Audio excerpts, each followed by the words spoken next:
Hello everyone, and welcome back to the channel.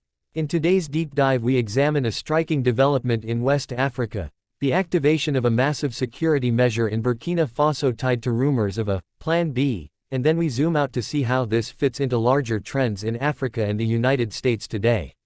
We'll compare governance pressures, security, and international dynamics, and end with lessons for watchers of global affairs. Stay with me, this is a complex, tense, and revealing story.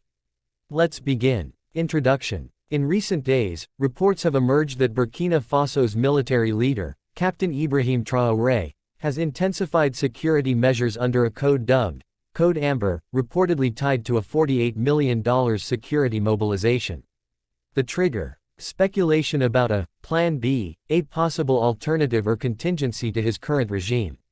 These rumors have sparked fears of unrest, coup plots, or internal fractures. This episode is not just a local matter. It touches on deep themes across Africa: the pressures on post-coup governments, the balance between security and legitimacy, foreign influence, and the fragility of state institutions. Meanwhile, in the United States, multiple pressures, economic, political, institutional, are testing the resilience of its democratic system. In this video we will detail what is known so far about the Traoré case, place it in the broader African context, then shift to the state of affairs in the United States, compare and contrast the two regions, conclude with what lessons or warnings we can draw. Let's start in Burkina Faso. Traoré, Code Amber, and the Plan B rumors, what we know. Who is Traoré and what is his position? Ibrahim Traoré came to power after a military coup, positioning himself as a revolutionary leader seeking to break from traditional forms of dependency and corruption. He has styled himself as a bold, radical figure, promising reforms, sovereignty, and a new path. But his rule has also had to contend with internal dissent, security challenges especially from jihadist violence in the Sahel region, and external pressures. Under his leadership, Burkina Faso has periodically ramped up security crackdowns and declared states of emergency in various parts of the country. In recent weeks, rumors have circulated of a Plan B, though what exactly this is remains vague. Some analysts interpret Plan B as a fallback if his current regime faces a severe backlash or challenge, perhaps an internal reshuffle, transitional move, or even a power grab. In response to those rumors, Traoré is now reported to have authorized a $48 million allocation associated with a measure called Code Amber, essentially a heightened security posture. The move signals that he sees the rumors as serious, enough to trigger preemptive steps.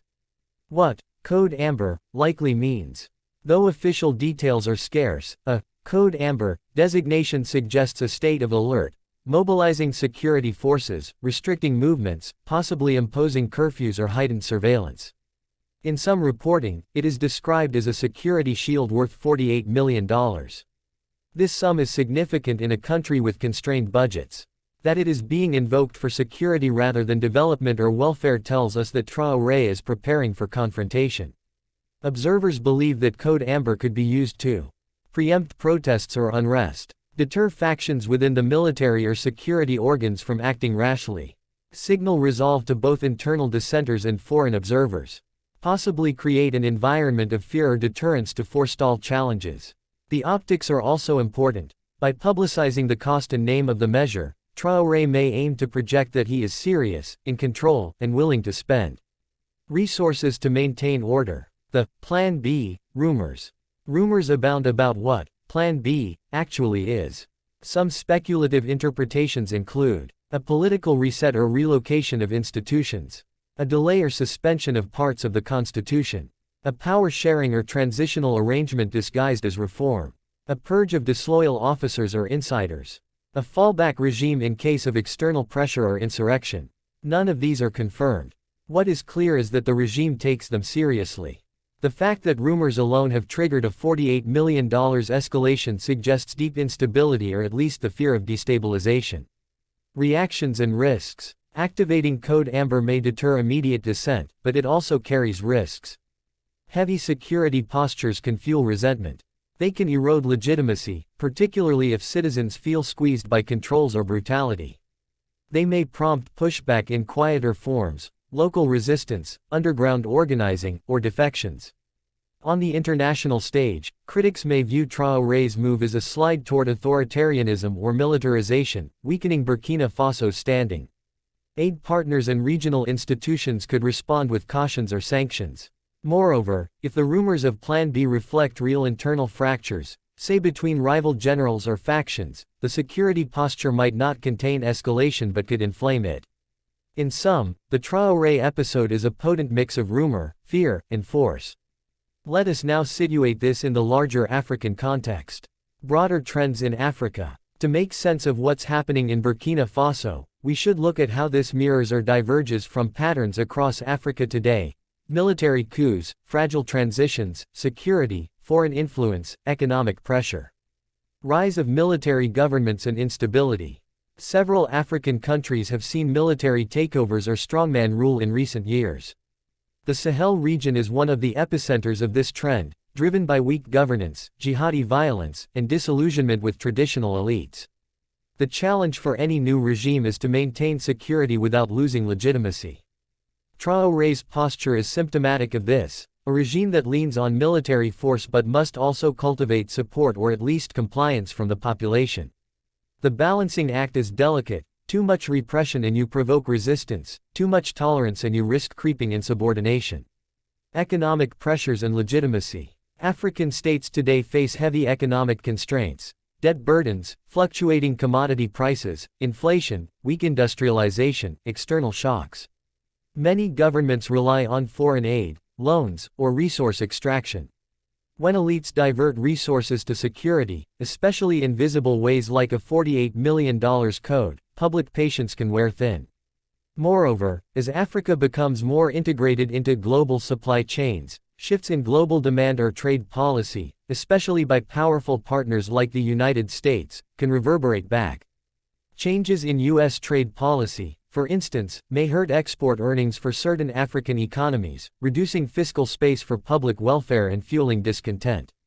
Foreign influence, so-called sovereignty, in new alignments. Traoré's regime and others like it frequently invoke sovereignty, pushing back on foreign influence, controlling multinational projects, and diversifying international partnerships.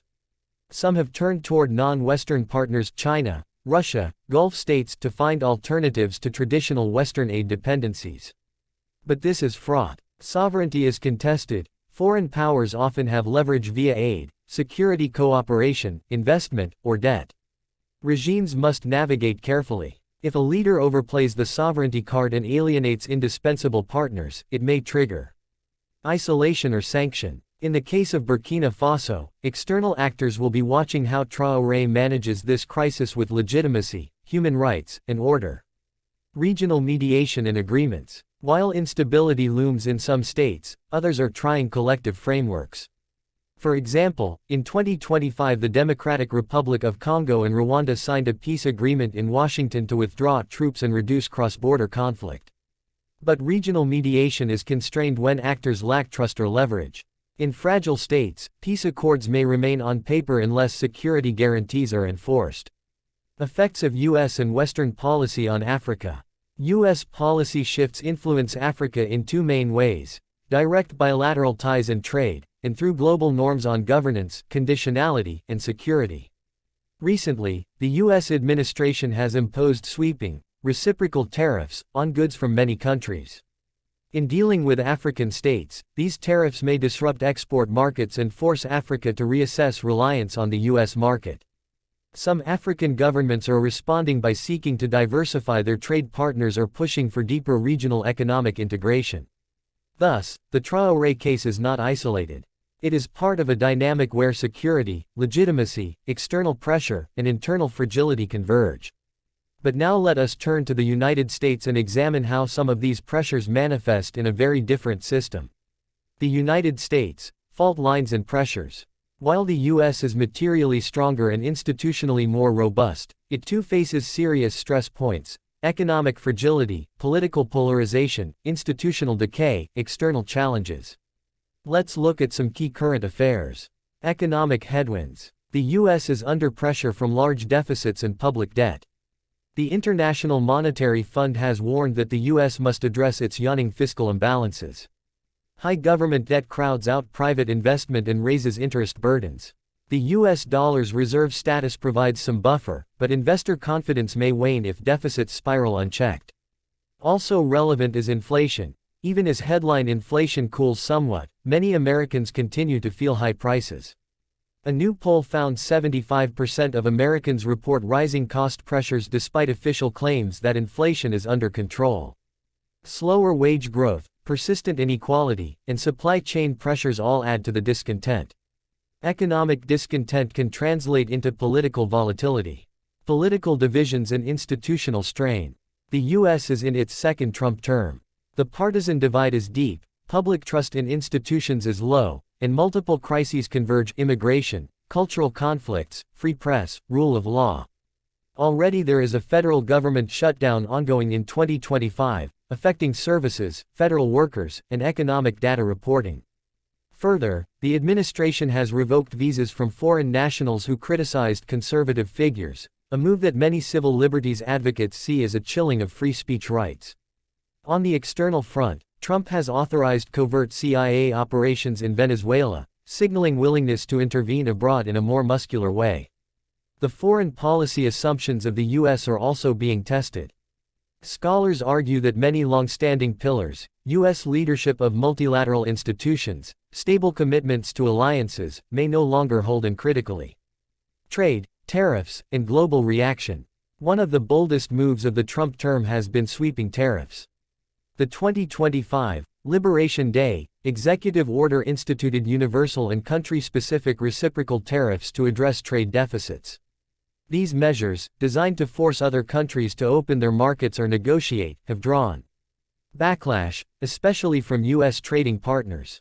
China, in turn, has introduced controls on rare earth exports, prompting U.S. warnings of decoupling. For many African states that depend on exports to the U.S., this shift is disruptive. The reciprocity model may undermine long-standing trade preferences like AGOA, African Growth and Opportunity Act. Thus, U.S. trade strategy is reshaping global patterns and challenging older trade relationships. The foreign policy spotlight. The U.S. is trying to reassert or reposition itself around the globe. From the DRC-Rwanda peace process, U.S.-mediated, to Venezuela covert action, the U.S. is not retreating. But the challenge is coherence. Can U.S. foreign policy juggle strategic competition with China, regional peace efforts, support for democracy, and pressure at home? Analysts say fundamental assumptions are under strain.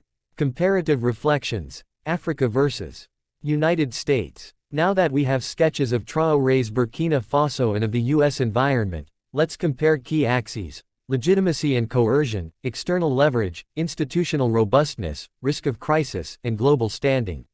Legitimacy and coercion. In Burkina Faso, the balance is heavily tilted toward coercion.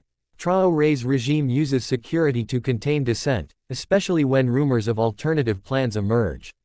The risk is that legitimacy may erode further if citizens see security as dominating governance. In the U.S., coercion is less overt, at least institutionally, but legitimacy is strained by polarization, institutional distrust, and executive overreach. Moves like visa revocations for critics or covert actions abroad raise questions of whether power is exceeding its bounds. The difference is that the U.S. has stronger constitutional checks, civic institutions, media, and legal recourse, though these are all under pressure. External leverage and sovereignty. Traoré talks sovereignty, but real constraints persist. External actors provide aid, security cooperation, or impose conditions. His maneuvering must be responsive to those pressures. Meanwhile, in the U.S. sovereignty is a given, but global interdependence makes the U.S. vulnerable to supply chain shocks, financial spillovers, or trade retaliation. Both actors must manage external power in different ways. Burkina Faso uses securitization and bold claims. The U.S. uses tariffs, geopolitical muscle, and trade leverage. Institutional resilience. The U.S. has deep institutions, courts, Congress, media, civil society, that erect barriers to abuse of power. These buffers are under strain, but they exist. In Burkina Faso, institutions are shallower, more brittle, and more susceptible to breakdown under stress. A $48 million code or a conspiratorial rumor may overwhelm or bypass normative systems. Risks of crisis. For Burkina Faso, crisis could take form of coup plots, internal fracture, rebellion, or mass unrest. The regime must remain vigilant.